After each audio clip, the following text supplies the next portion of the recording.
Is religion good for society or is it a curse, as inevitably it gives rise to fundamentalism? Is there a reference point in history where religion has played a constructive role in society? Okay, good, very good. We must ask this question. And the atheists, in fact, this is the challenge that comes from the atheistic lobby, saying religions are a curse. It's a human ploy which is creating hell on earth. Fair enough. You must understand, you must accept everybody's thinking and try and come to terms with it. This is how the atheists are attacking religion, saying you are a curse. It's best to kick you out and stuff you out. This is a real challenge, and I don't blame them. Because when you at the moment open the newspaper everywhere, almost all the fighting, the violence you see all around the world, almost all, and not all, almost all is in the name of religion. So you say, look, this is the culprit. This is the guy we must pull out of the, it's like a thorn on the side of humanity, pull it out and throw it away. Understandable.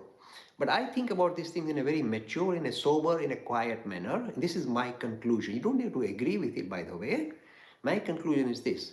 When you look at whole of human history, overall, most religions were constructive and good for their own community, society. They brought people together. They made them think of higher things, bring in networking and a grouping together for not secular or not for just sensual reasons, but for spiritual reasons. So it has fulfilled an important function throughout history of humanity. So you do a balance sheet, like in accounting, you do a balance sheet. Over 5,000 years, it has done reasonably well for humanity. It brought in kind of constructive ideas, spiritual ideas in society.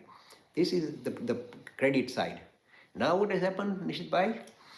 Before, all these different religions were living in isolation from each other. You had Zoroastrianism in Middle East, and you had Hebrew, and then Christianity, etc. And we had Hinduism and Buddhism and Jainism in India.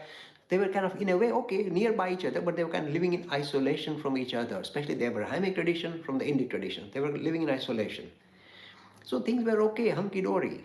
Now the world has become a global village, and the biggest reason why it is even smaller than the global village is this thing called social media. Instantaneous interaction with the whole of the humanity throughout the world, instantaneously. Well, speed of light, I would say. So you've got this kind of unique feature now. So now religions have to coexist, and this is where the friction arises. Of course, by the way, religions have done atrocities in the name of religion. I mustn't undermine it. I'll talk about it as well. Happily, I'll talk about it.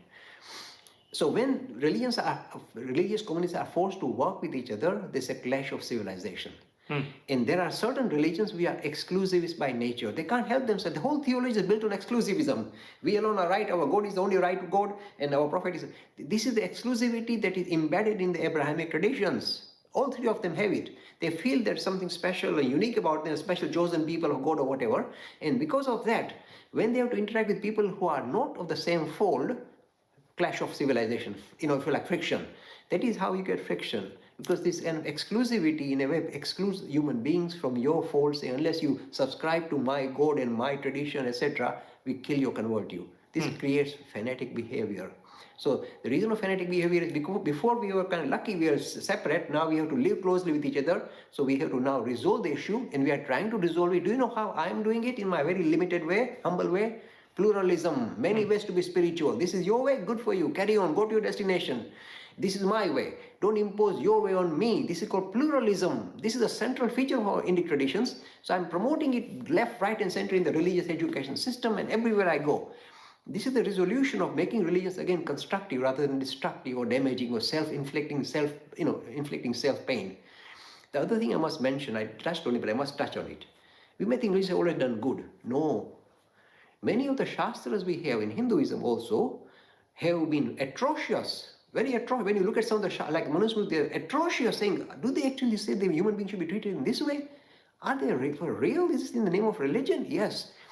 The only thing I can say, the passing comment is this. The Abrahamic tradition have been very nasty to people of other traditions as well as no tradition. Some of the atheists, they'll kill you. They've been nasty to people of other tradition as well as no tradition. The Hindus have not done that, but must rub it in. The Hindus have been atrocious to their own people.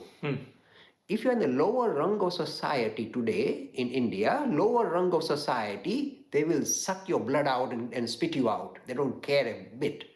So the worst thing Hindus have done is they don't kind of impose themselves on other tradition, other religions, or try to force them or convert them, but they've been nasty, atrocious to their own people, but they don't want to recognize it. It's the law of karma. They deserve to suffer. There's no such thing.